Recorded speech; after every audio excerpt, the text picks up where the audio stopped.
రాబందును గురించి ఈరోజు మనం ధ్యానం చేయబోతున్నాం. రాబందు అనేటువంటి దాని గురించి నేను ఈరోజు దేవుని వాక్యంతో బైబిల్లో నుండి కొన్ని విషయాలు మీకుతో చెప్పాలనుకుంటున్నాను. మన బైబిల్ తెరచి మత్తయి సువార్త 24వ అధ్యాయం 28వ వచనానికి వెళ్దాం. మత్తయి సువార్త 24వ అధ్యాయం 28వ వాక్యం. పీనుగు ఎక్కడ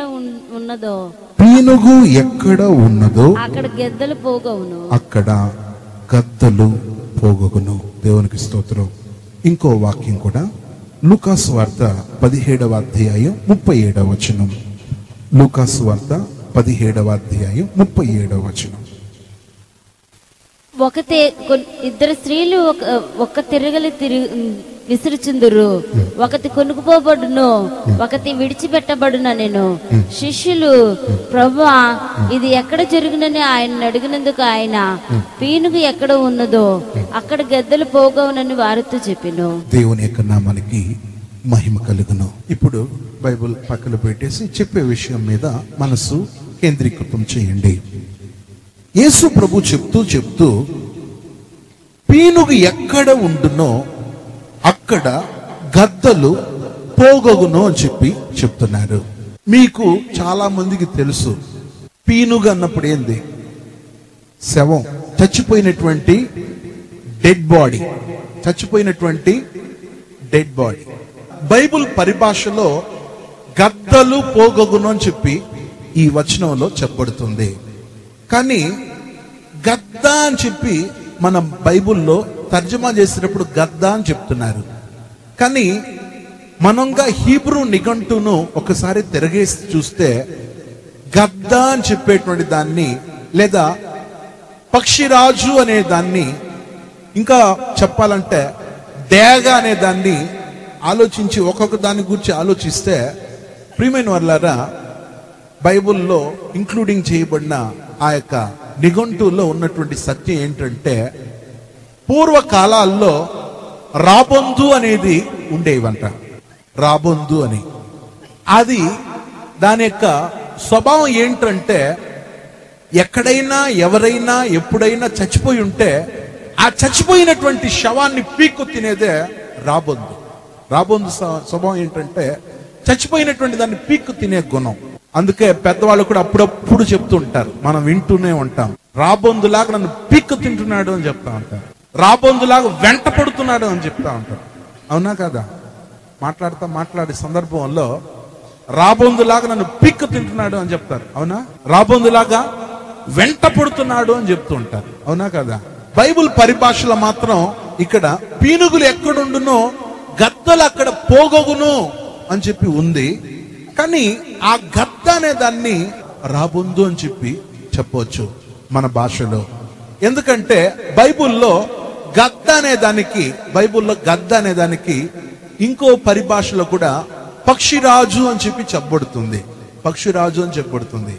కానీ గద్దకు, రాబందుకు, పక్షిరాజుకు డిఫరెంట్ యొక్క అనుభవాలు ఉన్నాయి. ఉదాహరణకు ఒక విషయాన్ని చెప్తున్నాను. బైబిల్ గ్రంథంలో గమనించినట్టయితే దాని చెప్పి చెప్పబడుతుంది. గద్దకు గమనించినట్టయితే గద్ద యొక్క తల పై భాగంలో వెంట్రుకలు ఉంటాయి. గద్దకు తలపైన వెంట్రుకలు ఉంటాయి, వెంట్రుకలు మొలుస్తుంటాయి.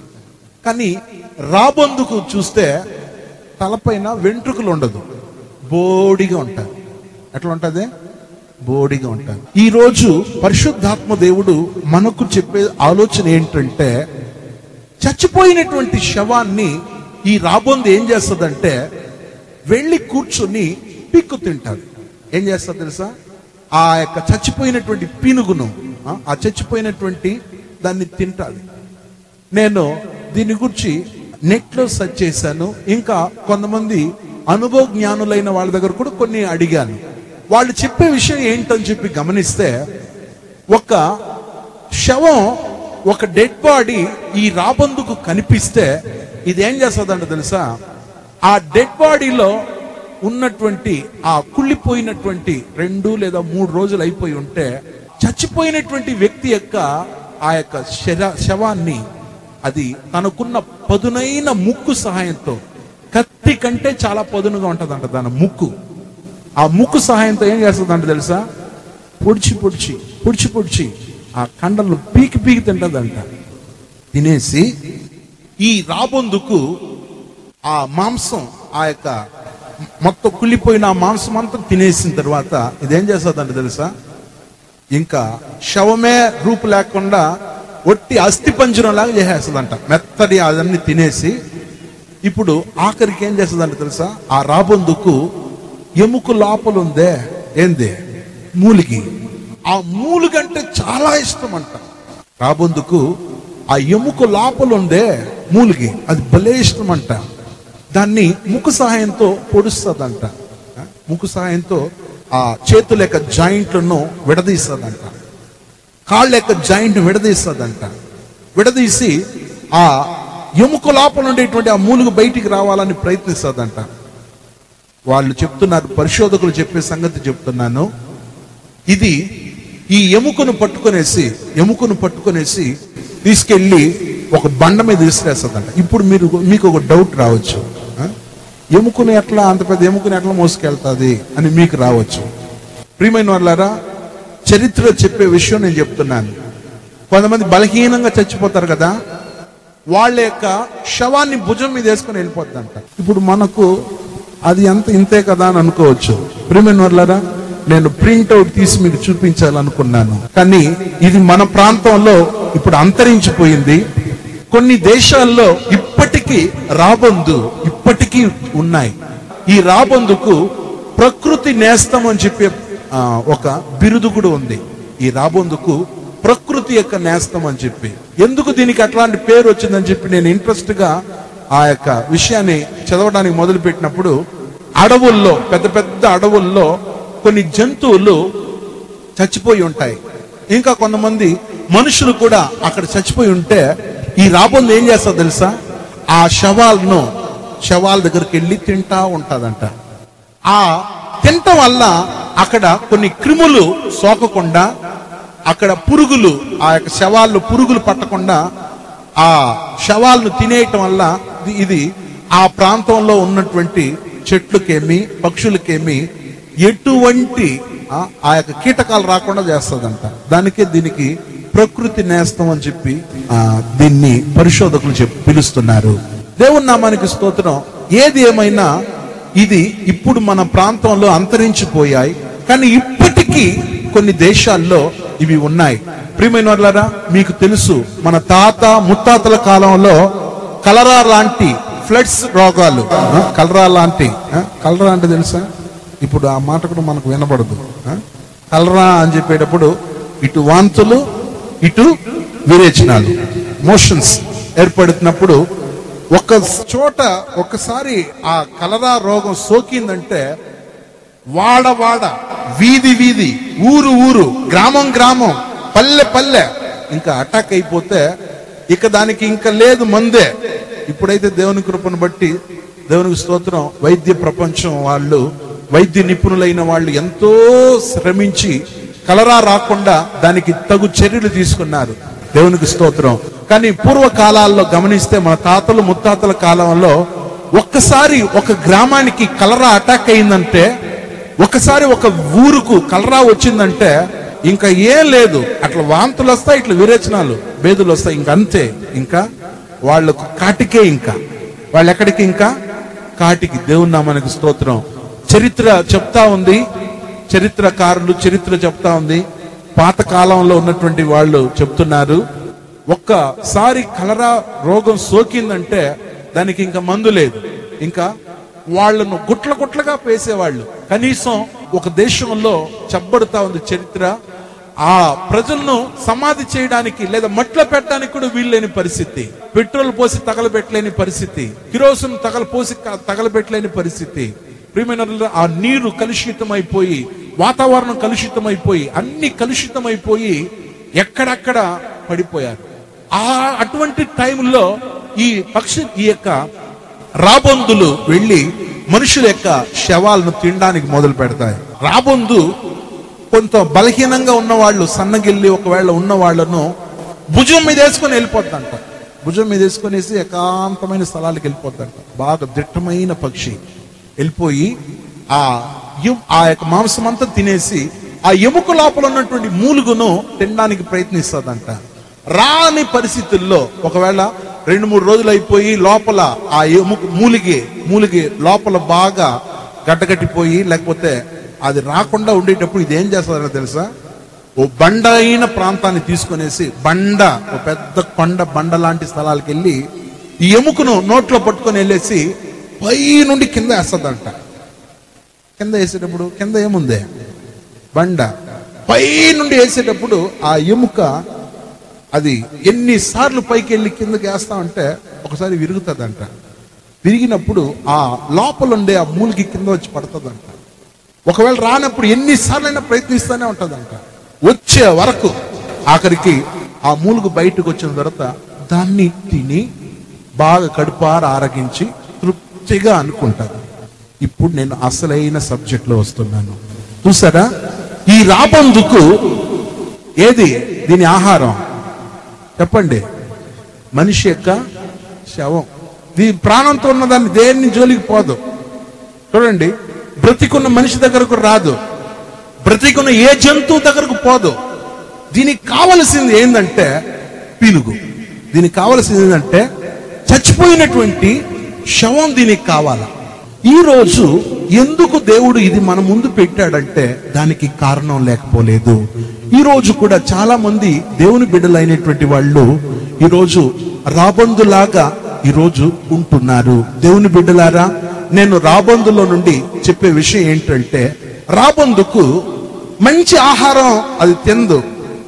అడవుల్లో పండ్లుంటాయి. అడవుల్లో గమనించినట్టయితే చెట్టుకు ఆకులుంటాయి. కొన్ని జంతువులు ఆకులు తింటున్నాయి, కొన్ని పండ్లు తింటుంటాయి, కొన్ని కాయలు తింటుంటాయి. ఇట్లా అన్ని తింటుంటాయి. కానీ రాబందు మాత్రం చచ్చిపోయినటువంటి ఆ యొక్క శవాలనే తింటాది. ఇది మన జీవితంలో దీంట్లో నుండి మనకు దేవుడు నేర్పించే సత్యం ఏంటంటే, ప్రియమైన వాళ్ళారా, రాబందు మంచి పదార్థాలను ఆహారంగా తీసుకోదు. దానికి కావలసిందంతా కుళ్ళిపోయిన శవాలు, పీనుగు. ఇది మన జీవితంలో దేన్ని చూపిస్తుందంటే, మన జీవితంలో దేవుడు మనకు మంచి వాటిని పెడితే మనం వాటిని తినటం లేదు. మనకు కావాల్సింది ఏంది? ఇప్పుడే అసలైన విషయానికి వస్తున్నా. చూడండి, మనిషికి దేవుడు మంచి పండ్లు, పదార్థాలు, పానీయాలు, పలహారాలు ఇవన్నీ దేవుడు మనిషికి పెడితే మనిషి ఇదన్నీ వద్దని పక్కన నెట్టేసి ఏం చేస్తున్నాడు? త్రాగుడుకు లోనవుతున్నాడు. మనిషి ఏం చేస్తున్నాడు? ఒక్క పొడి వేసుకోవడం, ముక్కు పొడి వేసుకోవడం, ఇంకా ఏం కావాలా? చూడండి, ఈ రాబందు మంచి దాన్ని జోలికి పోదు. దానికి కావాల్సింది ఏది దానికి? అట్లా మనం కూడా ఈరోజు ఎలా ఉన్నామంటే, దేవుని నమ్మిన బిడ్డలమైన మనం ఈరోజు మన జీవితంలో సిగరెట్ కని, ముక్కు పొడి అని, ఒక్క పొడి అని, ఇంకా కళ్ళు అని, పాన్ పరాక్ అని, బ్రాంతి అని, విస్కీ అని, ఇంకా డ్రగ్స్ అని, ఇలాంటి వాటికి మనిషి పాలు పడుతున్నారు. ప్రియ దేవుని బిడ్డ, దేవుని నమ్మినటువంటి మనం మన జీవితాల్లో మంచి వాటిని పక్కన పెట్టేసి మనం ఒకవేళ ఈ చెప్పబడేటువంటి ఏట్లోనైనా మనం ఉన్నామంటే అది మనలో రాబందు స్వభావం అని తెలుసుకోవాలా. చూడండి, మంచి దానికి అది తావు ఇవ్వదు. దానికి కావలసినంత ఇలాంటి హేయమైనటువంటి మలినమైనదిగా కనబడుతుంది. ప్రియమైన వాళ్ళారా, నేను ఈ రాబందును మలినమైన పక్షితో నేను పోలుస్తున్నాను. రాబందు ఎలాంటిది? మలినమైన పక్షి. అది తన జీవితంలో మంచిది కాదు. అది దానికి కావాల్సింది చచ్చిపోయిందే కావాలి దానికి. అది మలినమైనటువంటి ఓ ప్రాణి. అది మలినమైన దాన్నే కోరుకుంటుంది. దేవుని నమ్మినటువంటి ప్రభు పిల్లలమైనటువంటి మనం మలినమైన దానికి చోటు ఇవ్వకూడదు. ప్రియమైన వాళ్ళారా, నేనేం పెద్ద యోగ్యం కాదు. నాకు కూడా అలవాట్లు ఉండేది. నేను యేసు ప్రభు నమ్ముకునే ఆ కొత్తలో రోజుకు 40 టీలు తాగేవాడిని. ఎన్ని టీలు? 40 టీలు. టీ తాగడం కూడా తప్పు. చూడండి, కొంతమంది టీ తాగకపోతే పిచ్చెక్కిపోతాను. అవునా కదా? నేను తెల్లవారి 4 గంటల నుండి నాకు 4 గంటలకు లేస్తా. ఎట్టి పరిస్థితుల్లోనైనా 4 గంటల నుండి రాత్రి 12 గంటల లోపల నేను టీ తాగేది 40 టీలు తాగుతా. టీ తాగకపోతే గోడకేసుకుని కొట్టుకోవాలనిపిస్తుంది. వెర్రెక్కిపోయేసి ఏం చేస్తాను నాకు తెలియదు. అప్పుడు మా నాన్న నాకు స్పీకర్లు తయారు చేసేది, బాక్సులు తయారు చేసేది, ఇవన్నీ నేర్పించాడు. ఎలక్ట్రానిక్స్ సంబంధించిన కొన్ని బోర్డులు తయారు చేయడం. నేను 7th క్లాస్ చదివే సమయంలోనే సోలార్ తెలుసుకున్నాను. సోలార్ ఎట్లా చేయాలో నేర్చుకున్నాను. ఆ తర్వాత 10th క్లాస్కి వచ్చే లోపల వైర్లెస్ ఈ యొక్క టాకింగ్, ఒకవైపు నుండి ఇంకో వైపు మాట్లాడేది ఇంకా నేర్చుకున్నాను. వీటన్నింటినీ కనుగొనాలంటే ప్రియమైన వాళ్ళరా చాలా ఓపిక ఉండాలా. అందువల్ల టీలు తాగుతానే ఉంటా. ఎన్ని టీలు ఇచ్చినా అన్నం లేకుండానైనా ఉంటాను, కానీ టీ లేకుండా ఉండలేను. నాకు ఎన్ని పూట్ల మీరు టీ ఇస్తా ఉంటే తాగుతానే ఉంటాను. ఇప్పుడు కాదు, అప్పుడు. ఎన్ని టీలు ఇచ్చినా వద్దనే మాటే రాదు. అట్లాంటి టీ అంటే అమితమైన పిచ్చి. అట్లా ఉన్నటువంటి నేను సేవకు వెళ్ళినా. ఎక్కడికి వెళ్ళినా ఇట్లా బట్టలు వేసుకోవడానికి సేవకు వెళ్ళినా. మెడ్రాస్కి ట్రైనింగ్కి వెళ్ళినా. ట్రైనింగ్కి వెళ్తే ట్రైనింగ్లో టీ ఇవ్వట్లేదు. ఏంది అడిగితే ట్రైనింగ్లో ఉన్న వాళ్ళకి ఎవరికి టీ ఇవ్వరంట. ఆఖరికి నేనేం చేశాను తెలుసా? నేను పోయి పాస్టర్ దగ్గర స్ట్రైక్ చేసిన. పాస్టర్ గారు, నాకు 3 పూట్ల అన్నం పెట్టకపోయినా పర్వాలేదు, 3 పూట్ల నాకు టీ ఇవ్వండి అన్న. వాళ్ళు ఏమన్నా తెలుసా? నువ్వు సేవకు వచ్చే ముందు రూల్స్ రెగ్యులేషన్స్ చదివావా లేదా అన్నారు. చదివినాను. అప్పుడు రూల్ లేదు కదా, టీ ఇస్తామని రూల్ లేదు కదా అన్నారు. అదేమో నాకు తెలియదయ్యా, నాకు టీ కావాలా. ప్రియమనోళ్ళు వాళ్ళు చెప్పారు, 1 సంవత్సరం వరకు నీకు టీ అనేదే కళ్ళ చూడడానికి లేదు అన్నారు. ప్రియమనోళ్ళరా ఇట్లా ఆ రోజు ఇలేదు. దేవునికి స్తోత్రం. పడుకుని ఉంటే ఎట్లా అనిపిస్తుంది? వ్యామోహం, తాపేత్రియం, దాహం. మంచి ఫుడ్ పెడుతున్నారు, నాకు ఈ ఫుడ్ వద్దంటున్నారు. నాకు కావాల్సింది అది. ఏదే అది టీ తాగాలంటున్నా. ఆఖరికి కిచెన్ దగ్గరికి వెళ్ళినా. నేను జరిగినదే చెప్తున్నాను. కిచెన్ దగ్గరికి వెళ్ళి, సిస్టర్ మీరు చాలా మంచి సిస్టర్, నాకు ఒక టీ సిస్టర్ అన్నా. అప్పుడు ఆ సిస్టర్ ఏం చెప్పింది తెలుసా? ఇదిగా పెద్దవాళ్ళకి తెలిసిందంటే అయిపోయినట్టే, నీకు తిట్లు వస్తుంది, నాకు అదేదో నేను తిట్లు సహిస్తానులే సిస్టర్, ఇవ్వండి అన్న. అట్లా ఇవ్వడానికి లేదన్నారు. ఏం చేసి ఉంటా మీరు ఆలోచించండి. అప్పుడు సేవకి వెళ్ళేటప్పుడు ఆ ట్రైనింగ్లో ఏం చేస్తారంటే డబ్బులు, వస్తువులు అన్ని ప్రతిష్ఠ చేయాలి, అన్ని వాళ్ళకి ఇచ్చేయాలి. అప్పుడు పెద్ద పాస్టర్ గారు ఊర్లో లేరు. అందువల్ల నేను ఆ డబ్బులని తీసుకెళ్ళిన డబ్బులు ఇంకా వాళ్ళకి హ్యాండ్ ఓవర్ చేయలేదు, వాళ్ళ చేతికి ఇంకా ప్రతిష్ఠ చేయలేదు. అప్పుడు ఈ డబ్బులు తీసుకొని నేనేం చేస్తాను తెలుసా? డబ్బులు తీసుకునేసి వీళ్ళు లేకపోతే వీళ్ళు మొక్కలు నాకెందుకు అని చెప్పేసి నేనేం చేస్తాను, డబ్బులన్నీ తీసుకునేసి అన్ని డబ్బులు తీసుకొని బయటికి వెళ్ళా. గేట్ దగ్గరికి వెళ్తే ఒక స్వరం ఏం వినబడుతుంది తెలుసా? నా బిడ్డ నువ్వు పోవడానికి లేదు. ఇది ఎవరు చూసారు అంత లోపల? నన్ను ఎవరు చూసేసారు అంత లోపల అని చెప్పేసి ఇటు అటు చూసి ఎవరు కనపట్టలే మనుషులు. అప్పుడు ఏం చేయాలో అర్థం కాలే. సరే ఎవరు లేరు కదా అని చెప్పి మళ్ళా వెళ్తే, నా బిడ్డ నిన్నే పిలుస్తున్నాను. ఏంది వాళ్ళు ఎవరు పోయి తాగేదానికి వీళ్ళు వదలరు, ఈ మనిషి ఎవరు అట్లని చూస్తే అది దేవుని స్వరం. దేవుని నామానికి స్తోత్రం. అప్పుడు ఏం చేస్తుంది తెలుసా? నేను ఇంకా వెనక్కి తిరిగేటప్పుడు, నీకు ఈ రోజు టీ ఇస్తాను. హల్లెలూయా. ఈరోజు నాకు టీ. ఎక్కడ టీ? రూల్స్ వర్తించదు కదా, ట్రైనింగ్ వాళ్ళకి ఇవ్వరు కదా అని చెప్పేసి నేను అట్లా చెప్తుంటే, లేదు నీకు ఈ రోజు నేను టీ ఇస్తా. దేవునికి స్తోత్రం. అప్పటికి 4 రోజులు అయ్యింది. 4 రోజులు అయిపోయిన తర్వాత ఆ రోజు ఒక పాస్టర్ గారు పిలిచాడు. ఇక్కడ తమిళ భాష నుండి తెలుగులో చెప్పేవాళ్ళు ఎవరైనా ఉన్నారా అని అడిగారు. నేను ఆడ పడుకొని ఉన్నా, రూమ్లో పడుకొని నిద్రపోతున్నా.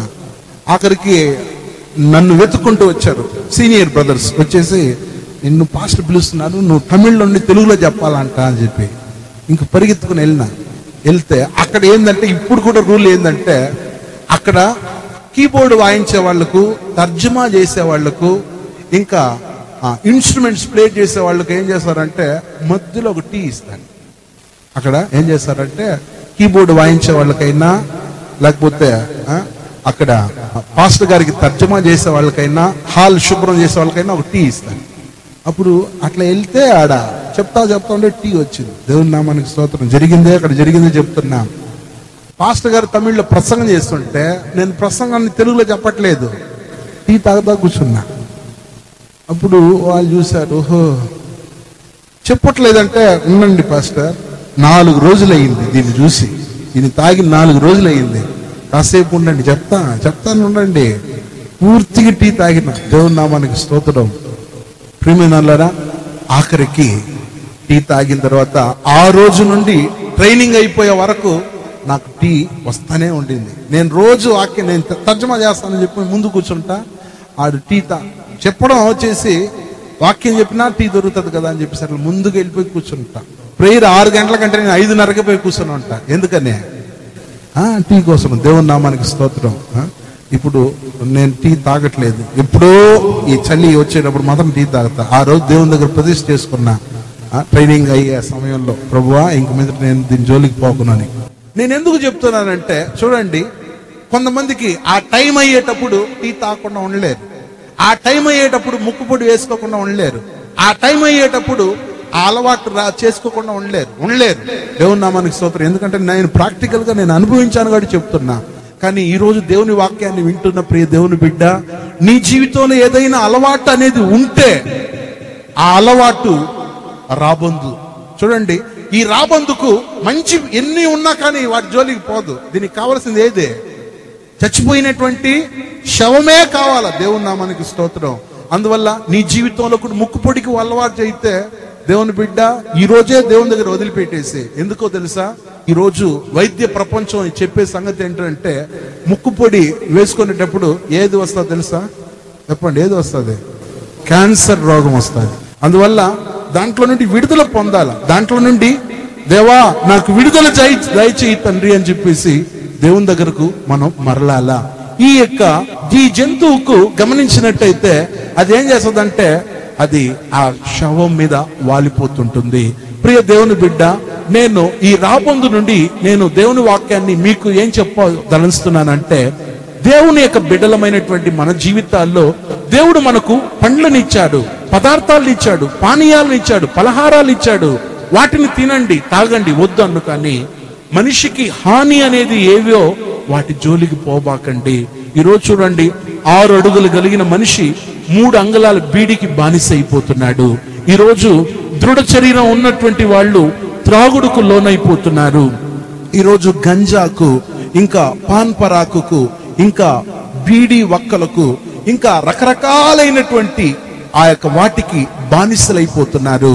ఇవన్నీ కూడా మన జీవితాన్ని అర్థాంతరంగా ముగింపజేసేది. చరిత్రకారులు చెప్పే సంగతి ఏంటో తెలుసా? ఒక వ్యక్తి ఒక బీడి తాగితే, లేకపోతే ఒక సిగరెట్ తాగితే, ఆ వ్యక్తి యొక్క జీవితంలో తాను ఒక 70 సంవత్సరాలు బ్రతకాలనుకోండి. ఒక బీడి తాగితే ఆ వ్యక్తి యొక్క శరీరంలో 5 నిమిషాల ఆయుష్కాలం పోద్దంట. ఒక్కసారి బీడి లేదా సిగరెట్ ఒకసారి స్మోక్ చేసేటప్పుడు ఆ వ్యక్తి యొక్క జీవితంలో 5 నిమిషాల ఆయుష్కాలం పోద్దంట. అప్పుడు ఎన్ని బీడీలు తాగితే ఎన్ని నిమిషాలు లెక్క పెట్టుకోవాలా. చూడండి, అందువల్ల ఈరోజు చూడండి, ఆ యొక్క ప్యాక్ మీద శరీరానికి పొగ తాగడం హానికరం. కానీ ఈరోజు అది చూసి కూడా డాక్టర్లు చాలా మంది ఆ యొక్క అలవాట్లోనే ఉంటున్నారు. ఈరోజు క్రైస్తవ దేవుని బిడ్డలు కూడా ఆ అలవాట్లోనే ఉంటున్నారు. అలా ఉండకూడదు. క్రైస్తవ దేవుని బిడ్డలు కూడా అలా ఉంటున్నారు, అలా ఉండకూడదు.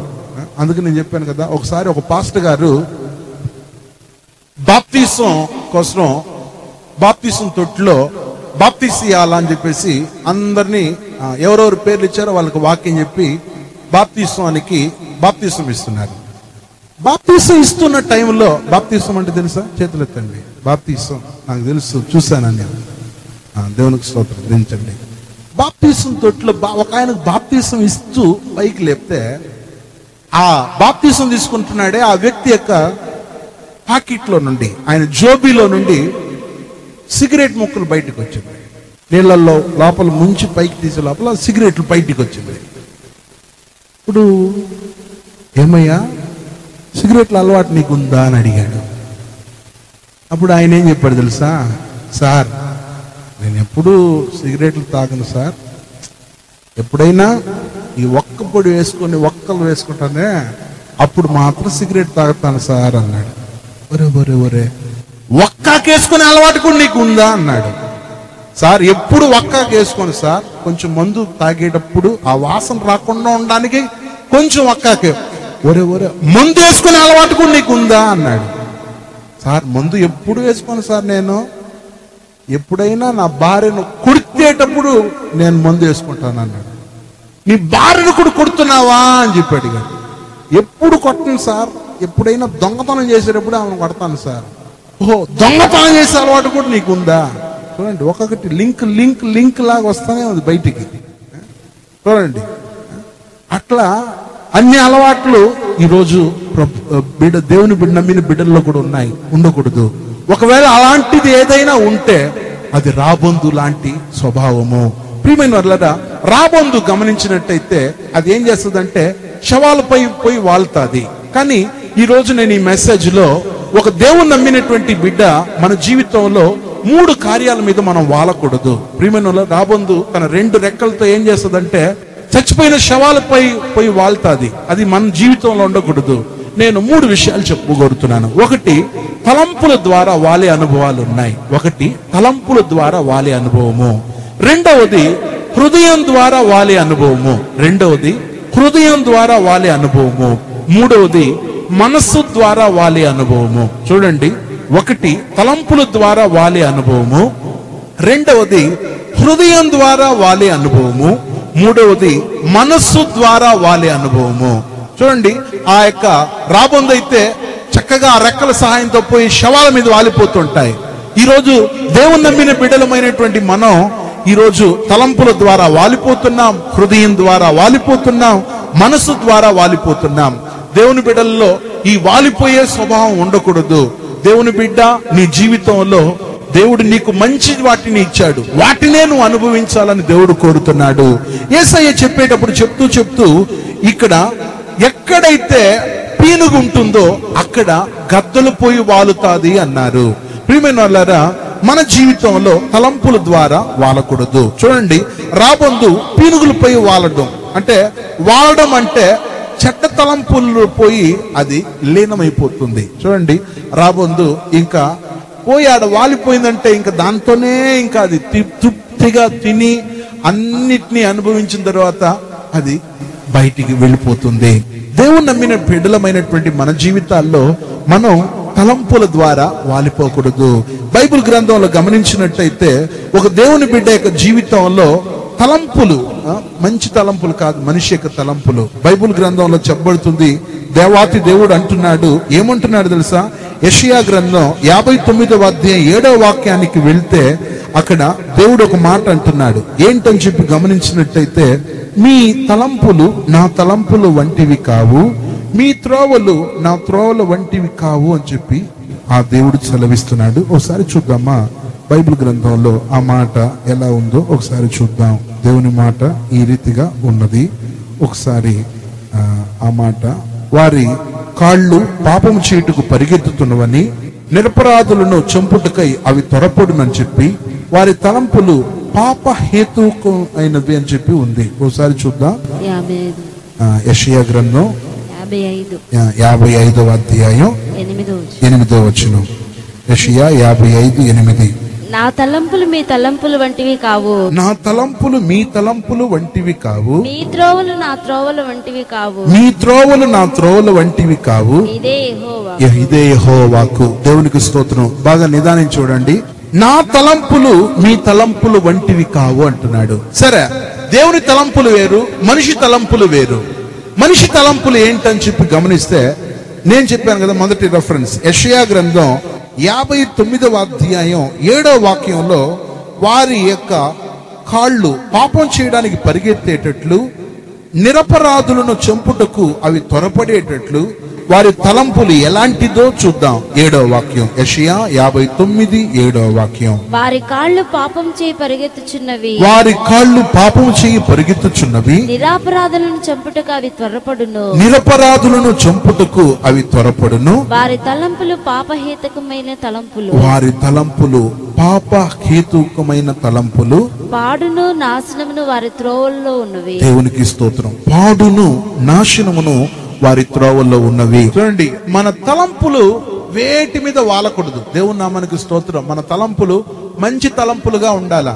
కొంతమంది యొక్క జీవితంలో నిద్ర లేసినప్పటి నుండి వాళ్ళ తలంపులు చెడు తలంపులుగానే ఉంటాయి. అలా ఉండకూడదు. మనకు మంచి తలంపులే ఉండాలా. కొంతమంది యొక్క జీవితాలు గమనిస్తే తినాలన్నప్పుడు తింటారు, కొనాలన్నప్పుడు కొనుక్కుంటారు, వాడాలన్నప్పుడు వాడుకుంటారు. అలా ఉండకూడదు. మన జీవితంలో చూడండి, ఈ రాబందుకు ఇక రెక్కలు అట్లా చాస్తే చాలు వెళ్ళి పీనుగు మీద వాలిపోద్ది. అలా మన జీవితంలో మనం ఆ పీనుగు మీద అది పోయి వాలేటట్లు మన తలంపులు అలా దాని మీద పోయి అటాక్ కాకూడదు. మన తలంపులు అలా దాని మీద పోయి వాలకూడదు. ఎందుకంటే దేవుడు అంటున్నాడు, మీ తలంపులు వేరు, నా తలంపులు వేరు. నా తలంపులు దైవికమైంది, మీ తలంపులు పాప హేతుకమైంది. అందువల్ల మన జీవితంలో తలంపు మంచిగా ఉండాలా. ప్రియమైన దేవుని బిడ్డ, నువ్వు ఏది కావాలన్నా కొనుక్కో, కానీ అది దేవుని దగ్గర అడిగి కొనుక్కోవాలా. నువ్వు ఎక్కడికైనా వెళ్ళు, ఆ వెళ్లే ముందు దేవుని దగ్గర, ప్రభువా నేను వెళ్ళొచ్చా వెళ్ళకూడదా అని చెప్పి దేవుని దగ్గర సలహా అడుక్కోవాలా. చాలా మంది యొక్క జీవితాల్లో గమనించినట్టయితే అన్ని అనుభవించడానికి కోరుకుంటారు. అలా అనుభవించడానికి కోరుకోకూడదు. బైబిల్ గ్రంథంలో ఒక భక్తుని నేను మీకు పరిచయం చేస్తున్నాను. ఆయన పేరు దావీదు.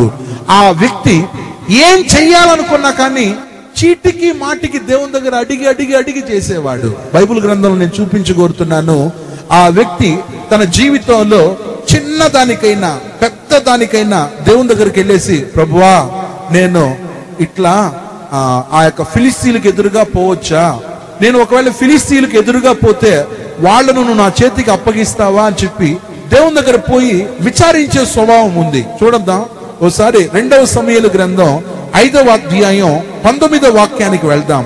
2 Samuel 5th chapter 19th verse. 2వ సమూయేలు 5వ అధ్యాయం 19వ వచనం. దావీదు నేను ఫిలిస్తీయులకు ఎదురుగా పోయేదనా, వారిని నా చేతికి అప్పగింతువా అని యెహోవా యొద్ద విచారించినప్పుడు పొమ్ము నిస్సందేహంగా వారిని నీ చేతికి అప్పగించుదునని యెహోవా సెలవిచ్చెను. దేవునికి స్తోత్రం. చూసారా, ఈ వ్యక్తి యుద్ధానికి పోవాల్సిన టైం వచ్చింది. అప్పుడు దేవుని దగ్గర అడుగుతున్నాడు, అయ్యా దేవా నేను ఫిలిస్తీన్లకు ఎదురుగా పోవచ్చా అని చెప్పి దేవుని దగ్గర అడుగుతున్నాడు. అంటే దీని అర్థం ఏంటి చెప్పండి, కూర్చున్న వాళ్ళకి చెప్పండి. అంటే మనం ఏం చేయాలన్నా దేవుని దగ్గర ఏం చేయాలా? విచారించాలా, దేవునికి స్తోత్రం, అడగాల. అందువల్ల నేను మీకు చెప్పేది ఏంటి, ఏదైనా కొనుక్కోవాలన్నప్పుడు దేవుని అడగాల, ఏదైనా ఇది కావాలంటే దేవుని దగ్గర అడగాల. బైబిల్లో ఇంకా దావీదును గురించి చూపిస్తాను. అదే 2వ సమూయేలు గ్రంథం 2వ అధ్యాయం 1వ వాక్యంలో, యూదా పట్టణంలోనికి నేను పోవుదునా అని దావీదు యెహోవా యొద్ద విచారణ చేయగా పోవచ్చని యెహోవా అతనికి సెలవిచ్చెను. చూద్దాం 2వ అధ్యాయం 2వ సమూయేలు 1వ వాక్యం. ఇది జరిగిన తరువాత యూదా పట్టణంలోనికి నేను పోదునా అని దావీదు యెహోవా యొద్ద విచారణ చేయగా పోవచ్చునని యెహోవా అతనికి సెలవిచ్చెను. నేను పోవలసిన స్థలం ఏదని దావీదు మనవి చేయగా హెబ్రోనుకు పొమ్మని ఆయన సెలవిచ్చెను. దేవునికి స్తోత్రం. చూసారా, నేను ఎక్కడికి వెళ్ళాలా నాయనా చెప్పు నాయనా అని చెప్పినప్పుడు దేవుడు అతనికి ఆ వెళ్ళవలసిన దాన్ని గూర్చి చెప్పాడు. దేవునికి స్తోత్రం. ఇదే విధంగా దేవుని నమ్మినటువంటి ప్రభు పిల్లలమైనటువంటి మన జీవితాల్లో దేవుని దగ్గర అడగాల, దేవుని దగ్గర విచారించాలా. బైబిల్లో అక్కడక్కడ నేను మీకు రెఫరెన్స్ చూపిస్తూ వెళ్ళవచ్చు. అదే 1 సమూయేలు గ్రంథంలో 1 సమూయేలు గ్రంథం 23వ అధ్యాయం 2వ వాక్యంలో కూడా చదువుతున్నప్పుడు అక్కడ, అంతటా దావీదు నేను వెళ్ళి ఈ ఫిలిస్తీయులను హతము చేయుదునా అని యెహోవా యొద్ద విచారణ చేయగా యెహోవా నీవు వెళ్ళి ఫిలిస్తీయులను హతము చేసి అని చెప్పి దానికి ఆయన సెలవిస్తున్నాడు. 1 సమూయేలు 23:2.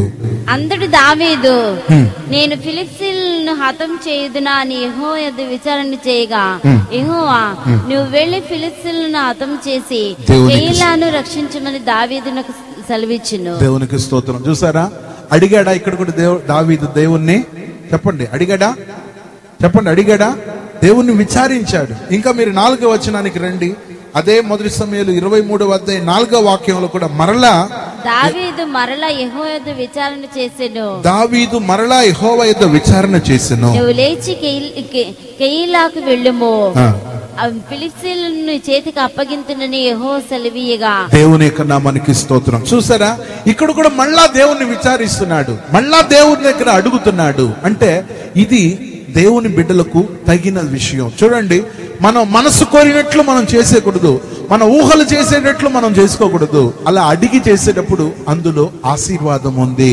ఎందుకంటే దేవుని యొక్క అనుగ్రహాన్ని మనం పొందాలి కాబట్టి మన యొక్క తలంపులు పోయి వాలిపోకూడదు. చూడండి, ఈ రోజు భూమి మీద ఉన్నటువంటి క్రైస్తవ సేవకులు కూడా ఈ విషయంలో తప్పిపోతున్నారు. ఈరోజు ప్రభువు నమ్ముకున్నటువంటి దేవుని బిడ్డలు కూడా తప్పిపోతున్నారు. ప్రియ దేవుని బిడ్డ, నీవు ఏది కావాలనుకున్నా కానీ దానికి ఒక్కదానికి ఒకసారి కంటే 10 సార్లు దేవుని దగ్గర, ప్రభువా ఇది కొనుక్కోవాలనుకుంటున్నాను నాయనా, నీ సహాయం ఏంటి ప్రభువా, నీ సంకల్పం ఏంటి నాయనా, నీ ప్రణాళిక ఏది నాయనా, నేను కొనుక్కోవచ్చా వద్దా దేవా అని చెప్పి దేవుని దగ్గర అడగాల. అలా ఈరోజు లేరు, మనం అలా లేము. అందువల్ల మన దగ్గర ఉండే ఆ యొక్క మనం కొనుగేటువంటిది మనకు ఆశీర్వాదంగా లేని పరిస్థితిగా కనబడుతుంది. ఏది ఏమైనా మనం చూసే వాటన్నిటిని కొనడానికంటే మనం ఆ దేవుని దగ్గర అడిగి, ప్రభువా ఇది నాకు కావాలా, నువ్వు ఇప్పి నాయన అని చెప్పి ఆ నాయన మీద భారం వేయాలా. ఇప్పుడు నిజంగా జరిగిన సంభవాన్ని చెప్తున్నాను. ఒక రాజు గారికి ఒక కొడుకు ఉండేవాడు. ఒక రాజుకు ఒక కొడుకు ఉండేవాడు. ఆ కొడుకు చాలా మంచివాడు, యువరాజు. ఆ కొడుకును స్కూల్లో చేర్పించాడు. ఎవరు చెప్పండి? ఎవరు? వాళ్ళ నాయన. దేవుని నామానికి స్తోత్రం. స్కూల్లో చేర్పించే విషయంలో కూడా చాలా కేర్ తీసుకున్నాడు. ఆ తన కొడుకు గొప్ప స్కూల్లో ఉండాలని రాజు కోరుకోలేదు. సాదా అందరూ మధ్య తరగతిలో ఉన్న వాళ్ళందరినీ మామూలు స్కూల్లో వేస్తారే ఆ స్కూల్లో వేశాడు. ఎవరు? రాజు. మామూలు స్కూల్లో చదివించుతున్నాడు. దేవునికి స్తోత్రం. ఒకరోజు ఇట్లా ఎండ్లకాలం వచ్చింది. అప్పుడు ఆ ఎండ్లకాలంలో పిల్లలందరూ కూడా టోపీ వేసుకునేసి స్కూల్కు వెళ్ళేవాళ్ళు, స్కూల్ నుండి వచ్చేవాళ్ళు. ఒకరోజు రాజుగారి యొక్క కొడుకుకు ఆ టోపీ చినిగిపోయింది. రాజుగారి యొక్క టోపీ చినిగిపోయింది. దేవునికి స్తోత్రం. అప్పుడు ఈ తోటి విద్యార్థులందరితో ఈ రాజుగారు కుమారుడు చెప్తున్నాడు, యువరాజు, రేపు నాకు చినిగిపోయింది కదా, రేపు నేను కొత్త తీసుకొస్తాను చూడండి అన్నాడు. ఎవరు? రాజకుమారుడు, యువరాజు. నేను కొత్త తీసుకొస్తాను రేపు అన్నాడు. దేవునికి స్తోత్రం. వాళ్ళ నాన్న దగ్గరకు వచ్చి, డాడీ నా టోపీ చినిగిపోయింది డాడీ అని చెప్పేసి ఆ అబ్బాయి వాళ్ళ నాన్న దగ్గర చెప్పాడు, రాజు దగ్గర చెప్పాడు. చెప్తే వెంటనే రాజుగారు ఏం చెప్పాడు తెలుసా? ఆయన టోపీ చినిగిపోయిందా ఉండు అని చెప్పేసి పని వాళ్ళని పిలిచి, నా కొడుకు ఈ టోపీ చినిగిందంట, కుట్టి ఇవ్వండి. ఏం చేయండి? కుట్టి ఇవ్వండి అన్నాడు. దేవునికి స్తోత్రం. అప్పుడు వాళ్ళు కుట్టి ఇచ్చారు. ఈ అబ్బాయి ఏమన్నాడు తెలుసా? లేదు డాడీ నాకు కొత్తది కావాలన్నాడు. లేదు నాన్న ఇది వేసుకో, మంచిగా ఉంది, ఇదేమి పాడేయలేదు, కుట్టిచ్చా, ఇప్పుడు ఏం కాదు నువ్వు వేసుకో అన్నాడు. ఏమైనా వాళ్ళారా, ఇప్పుడు నేను మిమ్మల్ని అడుగుతున్నా, రాజు అనుకుంటే ఎన్ని కొత్తది కొనవచ్చు చెప్పండి? కొనవచ్చు. ఆ టోపీకి బదులు ఇంకా 2 టోపీ కాదు, 3 టోపీలు కాదు, 10 టోపీలు కాదు, 1000 టోపీలు కాదు, కంపెనీ కొనేయవచ్చు. అవునా కదా? రాజు తలంచుకుంటే తక్కువ కాదు. కానీ ఆ రాజు మాత్రం కొడుకు అడిగిన వెంటనే కొత్త టోపీ కొనిలే, కుట్టించి దాన్ని ఇచ్చాడు. దేవునికి స్తోత్రం. అంటే దీంట్లో నేనేం చెప్తున్నానంటే, చూడండి, మన జీవితంలో మనకు ఉన్నదాన్ని మనం అనుభవించాలి తప్ప మన తలంపులు ఇది నీకొద్దు, నువ్వు కొత్తది కొనుక్కో అని చెప్పేటప్పుడు దాన్ని మనం యాక్సెప్ట్ చేయకూడదు. దేవుడు ఒకవేళ కొత్తది నీకు ఇవ్వాలా అనుకొని ఒకవేళ ఉంటే అది నీకు చూచా తప్పకుండా అది నీ చేతికి వచ్చి అందుతుంది తప్ప ఆ కొత్తదాన్ని కొనేదానికంటే నువ్వు ఉన్నదాన్ని వాడడం మంచిది. ఎందుకంటే మన తలంపులు ఒకటి, దేవుని తలంపులు ఇంకొకటి. మన తలంపుల ద్వారా మనం వాలకూడదు. చూడండి, రాబందు అది ఆ యొక్క శవం మీదకి పోయి వాలిపోతుంది. మన జీవితంలో మన తలంపులు వేరే మనకు తోచేటట్లు వాటి మీద వాలకూడదు. ఎందుకంటే బైబిల్ గ్రంథంలో మీ తలంపులు నేను ఎరుగుదును అని చెప్పి దేవుని వాక్యం చెప్పబడుతుంది. యోబు గ్రంథం 21వ అధ్యాయం 27వ వాక్యాన్ని చదువుతున్నప్పుడు అక్కడ దేవుడు ఏమంటున్నాడు తెలుసా? చూడండి, మీ తలంపులు నేను ఎరుగుదును అని చెప్పి దేవుని వాక్యంలో చెప్పబడుతుంది. ఒకసారి చూద్దాం. యోబు గ్రంథం 21వ అధ్యాయం 27వ వాక్యం. యోబు గ్రంథం 21:27. మీ తలంపులు నేను ఎరుగుదును, మీ తలంపులు నేను ఎరుగుదును, మీరు నా మీద అన్యాయముగా పన్నుచున్న పన్నాగములు నాకు తెలిసినవి. దేవునికి స్తోత్రం. మీరు అన్యాయంగా నా మీద పన్నుచున్న పన్నాగములు నాకు తెలిసినది. దేవునికి స్తోత్రం. చూడండి, మీ తలంపులు నేను ఎరుగుదును అని చెప్పి దేవుని వాక్యం చెప్పబడుతుంది. దేవుడు కూడా మన తలంపులను, మనకు తలంపు పుట్టక ముందే మన దేవునికి తెలుసు అంట. బైబిల్లో 139వ కీర్తన 2వ వాక్యం ప్రకారంగా గమనించినట్టయితే భక్తుడు చెప్తున్నాడు, నేను కూర్చోవడం, నేను లేచటం నీకు తెలియను, నాకు తలంపు పుట్టక మునిపే నీవు నా మనసును గ్రహించుచున్నావు అని చెప్పి భక్తుడు అంటున్నాడు. 139వ కీర్తన 2వ వాక్యం. 139వ కీర్తన 2వ వాక్యం. నేను కూర్చుండుట, నేను లేచుట నీకు తెలియను, నాకు తలంపులు పుట్టక మునిపే నువ్వు నా మనసు గ్రహించుచున్నావు. దేవునికి స్తోత్రం. తలంపు పుట్టక ముందే దేవుని నామానికి స్తోత్రం. చూడండి, తలంపు పుట్టక ముందే దేవునికి తెలుసు అంట. అంటే మనం తలంపుల ద్వారా వాలిపోకూడదు. ప్రియమైనోళ్ళరా, మన దేవుడు మన తలంపులను ఎరిగి ఉన్నాడు. అప్పుడు తలంపుల ద్వారా వాలడం అంటే ఇదే ప్రియమైనోళ్ళరా. This is the first point. ఇక సెకండ్ పాయింట్కి వెళ్దాం. రెండవది, హృదయం ద్వారా వాలిపోతున్నాం. చూడండి, రాబోందు ఎట్లా ఆ రెక్కలతో పోయి ఆ యొక్క చచ్చిపోయినటువంటి శవాల మీద వాలిపోయేటట్లు ఈరోజు మన జీవితంలో కూడా తలంపుల ద్వారా వాలిపోతున్నాం. ఒకటి. రెండవది, హృదయం ద్వారా కూడా వాలుతున్నాం. హృదయం అనేది బైబిల్లో గమనిస్తే దేవునికి దేవాలయం లాంటిది. మన హృదయం ఎలాంటిది చెప్పండి? దేవునికి దేవాలయం లాంటిది. మన హృదయం వేరే వేటి మీద వాలిపోకూడదు. చూడండి, సహజంగా భూమి మీద ఉన్నటువంటి వ్యక్తుల యొక్క హృదయం ఏమవుతుందో తెలుసా? పోయి సినిమాకి వెళ్ళాలని, ఆ హృదయం సర్కస్కి వెళ్ళాలని, ఇంకా ఉల్లాస స్థలాలను పోయి అలా తిరిగి రావాలని హృదయం ఏమవుతుంది తెలుసా? అలా పోయి వాలడానికి మొదలు పెడతాది. కానీ దేవుని బిడ్డల యొక్క హృదయం ఏం చేయాలి తెలుసా? దేవుని ఆలయంగా, అయ్యో నేను దేవుని ఆలయానికి వెళ్ళాలా, నేను పాటలు పాడడానికి ఇష్టపడాలా, నేను సాక్ష్యం చెప్పడానికి ఇష్టపడాలని చెప్పి మన హృదయం దేవుని మీద అట్రాక్ట్ అవ్వాలా. బైబిల్ గ్రంథంలో గమనిస్తే, ఇశ్రాయేలీల యొక్క కాలంలో గమనిస్తే వాళ్ళ యొక్క హృదయం ఎలా ఉండిందని చెప్పి దేవుని వాక్యంలో రాయబడిందంటే, వాళ్ళు దైవ కార్యాలలో వాళ్ళు హృదయం ప్రేరేపించబడిందంట. చూడండి, ఇప్పుడు లోకంలో ఉన్నటువంటి వ్యక్తుల యొక్క హృదయం ఏమవుతుందో తెలుసా? అట్రాక్ట్ గా కనిపించేటువంటి వాటి మీద వాలిపోతుంటాయి. అందుకే ఒకసారి నేను ఒక చోట వాక్యం చెప్పాను, రంగుల లోకంలో రాయి వయ్యావని.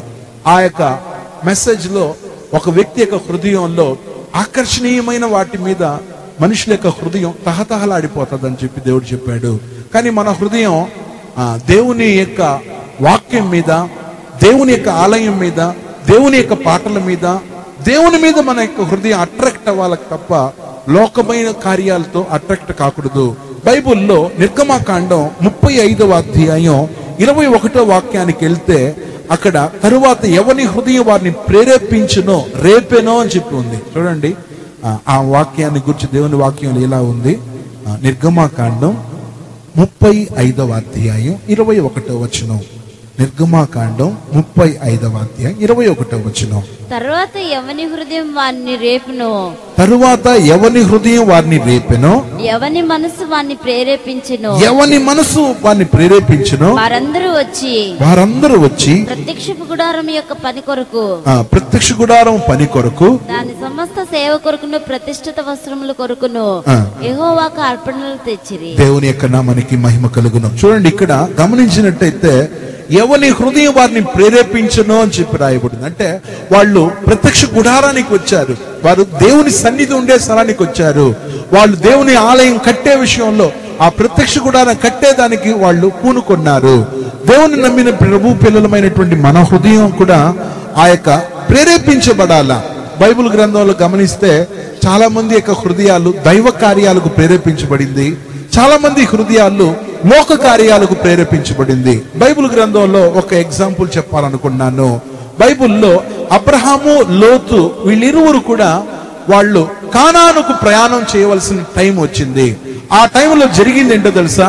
ఆదికాండం 13వ అధ్యాయం 10వ వచనం నుండి 12వ వచనం వరకు మనం చూస్తున్నప్పుడు ఇద్దరు కూడా ఒకసారి ప్రయాణం కట్టారు. కానీ లోతు కనులెత్తి చూసినప్పుడు యోర్దాను ప్రాంతం అంతటిని చూశాడంట. అది సొదొమ గుమర్రా అనబడిన దాన్ని నాశనం చేయ మును వరకు, అంటే సోయరుకు వచ్చే వరకు అదంతా యెహోవా తోట వలె, ఐగుప్తు దేశం వలె నీళ్లు పారు దేశమై ఉండేనని చెప్పి, కాబట్టి లోతు తనకు యోర్దాను ప్రాంతం అంతటిని ఏర్పరచుకుని తూర్పుగా ప్రయాణం చేసినట్లు అట్లు వారు ఒకరికి ఒకరు వేరైపోయినట్లు ఉంది. చూద్దామా? ఆదికాండం 13వ అధ్యాయం 10వ వాక్యం నుండి. ఆదికాండం 13వ అధ్యాయం 10వ వాక్యం. లోతు తన కన్నులెత్తి యోర్దాను ప్రాంతం అంతటిని చూచెను. లోతు తన కన్నులెత్తి యోర్దాను ప్రాంతం అంతటిని చూచెను. యెహోవా సొదొమ గొమొర్రాను పట్టణములను నాశనం చేయక మునుపు, యెహోవా సొదొమ గుమర్లను నాశనం చేయక మునుపు, సోయరుకు వచ్చే వరకు అదంతయు యెహోవా తోట వలెను, సోయరుకు వచ్చే వరకు అదంతయు యెహోవా తోట వలెను, ఐగుప్తు దేశం వలెను, ఐగుప్తు దేశం వలెను, నీళ్లు పారు దేశమై ఉండెను. నీళ్లు పారు దేశమై ఉండెను. కాబట్టి లోతు తనకు యోర్దాను ప్రాంతం అంతటిని ఏర్పరచుకుని, కాబట్టి లోతు తనకు యోర్దాను ప్రాంతం అంతటిని ఏర్పరచుకుని తూర్పుగా ప్రయాణం చేసెను. తూర్పుగా ప్రయాణం చేసెను. అట్లు వారు ఒకరికొకరు వేరైపోయిరి. అట్లు వారు ఒకరికి ఒకరు వేరైపోయిరి. దేవునికి స్తోత్రం. 12వ వాక్యం ఉంది, అబ్రహాము కానాన్లో నివసించాడంట. లోతు ఆ మైదానమందున్న పట్టణముల ప్రదేశంలో కాపురం ఉండి సోదొమ దగ్గర తన గుడారం వేసుకునెను. దేవునికి స్తోత్రం. వినండి, ఇక్కడ ఇద్దరు కలిసి ప్రయాణం చేస్తున్నారు. ఎక్కడికి వీళ్ళు ప్రయాణం చెప్పండి? కానానుకు. తేనెలు ప్రవహించే కానానుకు వీళ్ళు ప్రయాణం. కానీ జరిగింది ఏంటో తెలుసా ప్రియమైన వాళ్ళరా? ఈ అబ్రహాము లోతు చాలా మంచి వాళ్లే. వీళ్ళకు దేవుడు ఆదేశం ఇచ్చాడు, నేను కానానుకు మిమ్మల్ని తీసుకెళ్తానని. అబ్రహాం వెళ్తుంటే ఈ లోతు కూడా బయలుదేరి దారి మధ్యలో గమనిస్తే ఈ వ్యక్తి యొక్క హృదయం ఆ యోర్దాను ప్రాంతం మీద వాలిపోయింది. అది సొదొమ గుమర్రా యొక్క పట్టణం దగ్గరకు వచ్చినప్పుడు ఆగిపోయింది. ఎందుకంటే ఐగుప్తు దేశం లాగా ఉండింది. అంటే బాగా పుష్కలంగా నీళ్లు, ఎక్కడ చూసినా పచ్చని పొలాలు, ఎక్కడ చూసినా మంచిగా పైరు. అప్పుడు ఈ వ్యక్తి ఇక్కడ ఉంటామనుకునే ఆ వ్యక్తి డిసైడ్ చేసుకున్నాడు. అంటే ఈ వ్యక్తి దేవుని దగ్గర విచారించలేదు, దేవా అని చెప్పి అడగలేదు. అతని హృదయం దాన్ని అట్రాక్ట్ చేసేసింది. ప్రియమైన వాళ్ళరా, మనం హృదయంలో వాలిపోకూడదు. చూడండి, ఇక్కడ గమనించినట్టయితే ఈ సొదొమ గుమర్రా దగ్గర పోయి గుడారం వేసుకున్నాడు. అందుకే ఒక మెసేజ్ లో దేవుడు, పరిశుద్ధాత్మ దేవుడు మనతో చెప్పాడు, అనీతిమంతులతో కలిసిపోయిన నీతిమంతుడు లోతుని. ఆ వాక్యం ప్రకారం ఈ వ్యక్తి పోయి సొదొమ గుమర్రా దగ్గర ఒక టెంట్ వేసుకున్నాడు. సొదొమ గుమర్రా మనుషులు ఎలాంటి వాళ్ళు అని చెప్పి బైబిల్ చరిత్ర చెప్తుంది తెలుసా? సొదొమ గుమర్రా మనుషులు ఎలాంటి వాళ్ళు అని చెప్పి బైబిల్ వాక్యంలో ఉందంటే, అక్కడ దుష్టులను, దుర్మార్గులను, ఇంకా చెప్పాలంటే కిరాతకులు ఉండే స్థలం అంట, పాపులు ఉండే స్థలం. ఒకసారి చూపిస్తాను. 13వ వచనం, ఆదికాండం 13వ అధ్యాయం 13వ వచనం. ఆదికాండం 13:13. సొదొమ మనుషులు దుష్టులను యెహోవా దృష్టికి బహు పాపులై ఉండిరి. యెహోవా దృష్టికి బహు పాపులై ఉండిరి. దేవునికి స్తోత్రం. ఈ సొదొమ గుమర్రాలో 3 తెగల వారు ఉండేవాళ్ళు. ఈ సొదొమ గుమర్రాలో 3 తెగల వారు. ఒకటి వ్యాపారానికి చెందిన వాళ్ళు. ఈ సొదొమ గుమర్రాలో ఉన్న వాళ్ళు వ్యాపారం చేసుకునేటువంటి వ్యాపారవేత్తలతో ఉండేటువంటి ఒక పట్టణం సొదొమ గుమర్రా.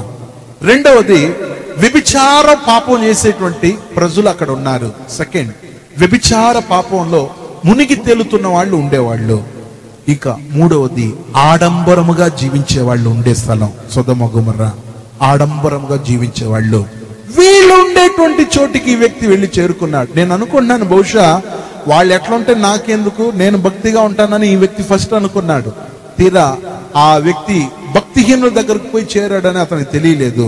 బైబిల్ గ్రంథంలో సామెతల గ్రంథం 4వ అధ్యాయం 14-15 వచనం చదివితే, భక్తిహీనుల త్రోవలో చేరకము, భక్తిహీనుల యొక్క మార్గంలో నువ్వు నడవకూడదని చెప్పి దేవుని వాక్యం చెప్పబడుతుంది. ఓసారి చూద్దామా?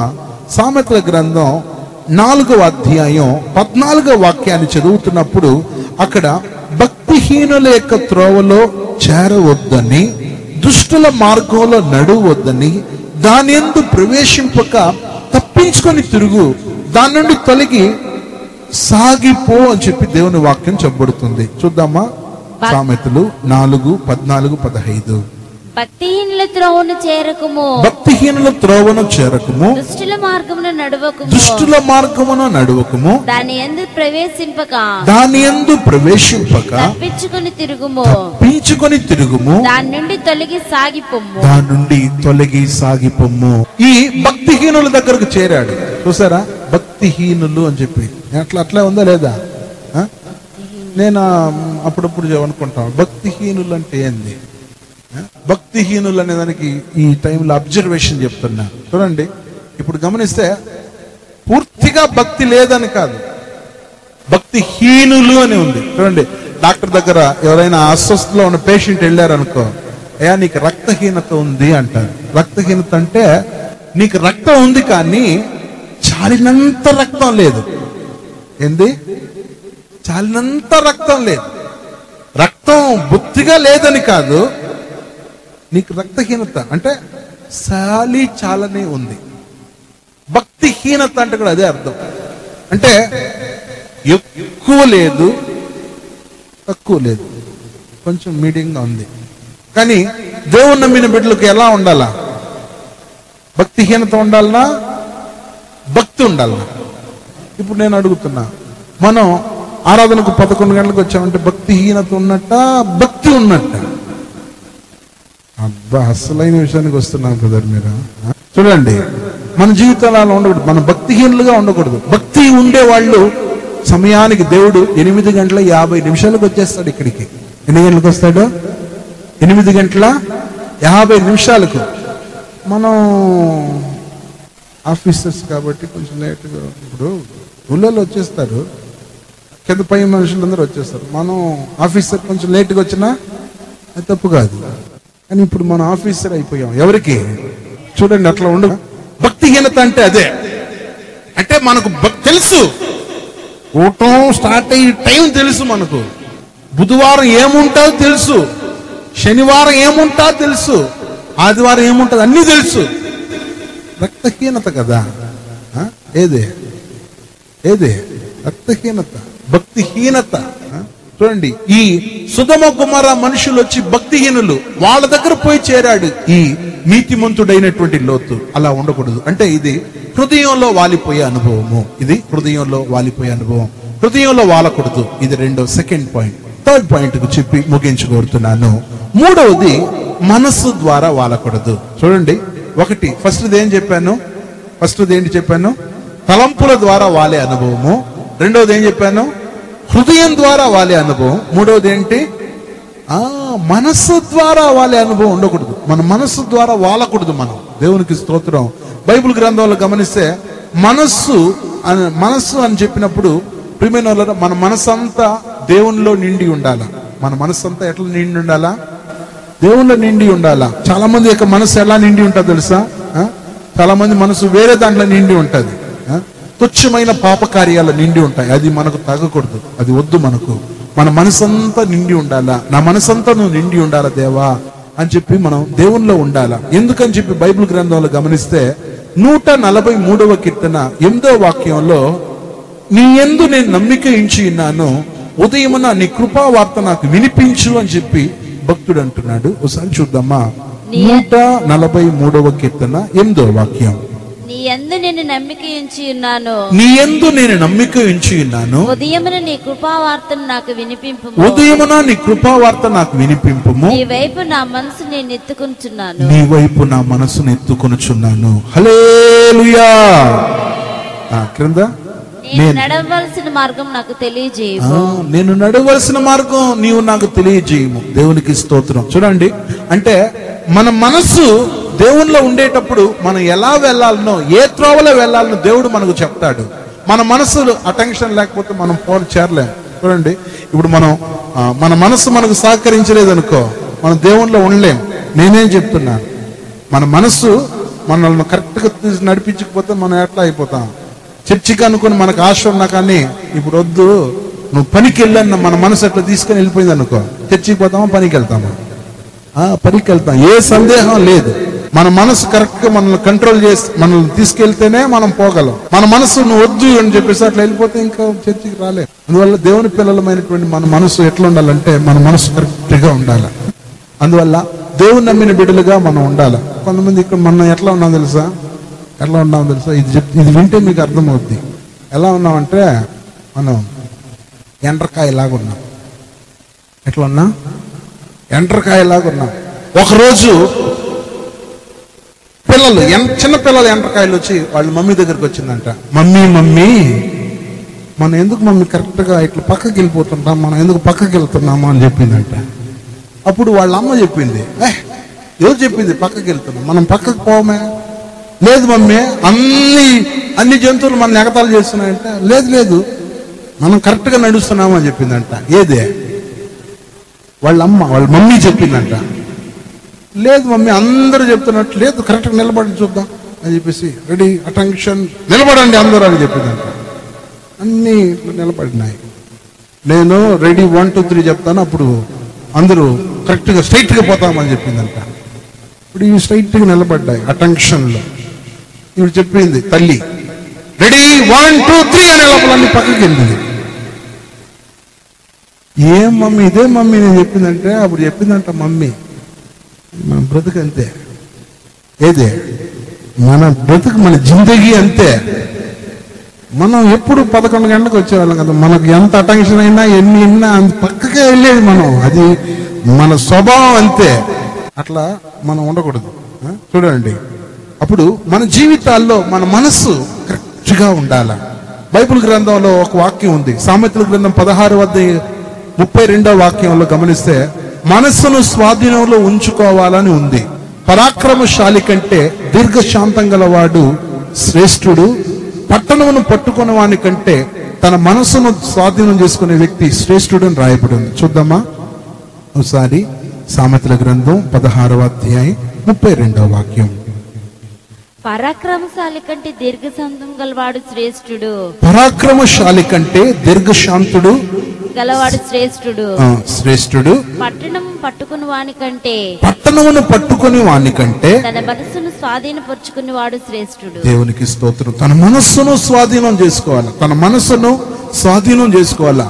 ఎందుకంటే అలా తన మనస్సును స్వాధీనం చేసుకునే వ్యక్తి చాలా గొప్పవాడు. చూడండి, పరాక్రమశాలి కంటే దీర్ఘశాంతం గలవాడు శ్రేష్ఠుడు, పట్టణాన్ని పట్టుకునే వాని కంటే తన మనస్సును స్వాధీనం చేసుకునే వ్యక్తి గ్రేట్ అని చెప్పి, శ్రేష్ఠుడు అని చెప్పి దేవుని వాక్యం చెప్పబడుతుంది.